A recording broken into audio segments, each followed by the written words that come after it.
দূর থেকে দেখেই কেন যেন মনে হচ্ছিল চাচা অসুস্থ অথবা তিনি কোনো চিন্তায় আছেন।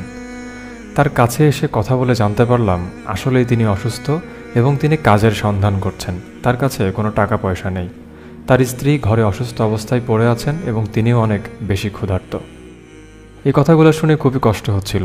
মনে হচ্ছিল তার কষ্টগুলো যদি এক নিমিষেই দূর করতে পারতাম তাহলে কতই না ভালো হতো। তারপরে আমার সামর্থ্য অনুযায়ী তাকে কিছু টাকা দিলাম। এই টাকাটা দিয়ে উনি বাজার করবেন এবং আমাকেও সাথে থাকতে বললেন যে আমি কি বাজার করি আপনিও দেখেন। ওনার অনেক দিন ধরে খেতে ইচ্ছে করছিল গরুর গোশ। উনি প্রথমেই গরুর গোশ কিনলেন। আসলে টাকার অভাবে অনেক কিছু অনেক মানুষ করতে পারে না। আমাদের যদি সামর্থ্য থাকে এই সমস্ত মানুষদের পাশে একটু যদি আমরা দাঁড়াই, তারাও ভালো খেতে পারবে, ভালো পড়তে পারবে। এরপরে পাশে আরেকটা দোকানে আসেন, সেইখান থেকে চাউল এবং তেল নেন।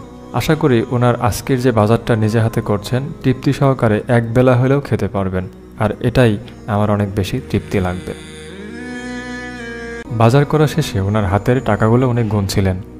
তো কেন যেন মনে হচ্ছিল যে ওনাকে আরও একটু টাকা বাড়িয়ে দেওয়া দরকার। তারপরে আরও 500 টাকা দেওয়া হয়। উনি অনেক খুশি হয়েছিলেন। উনি হয়তো জানতেনও না যে আজকে এরকম একটা ঘটনা ওনার সাথে ঘটতে পারে।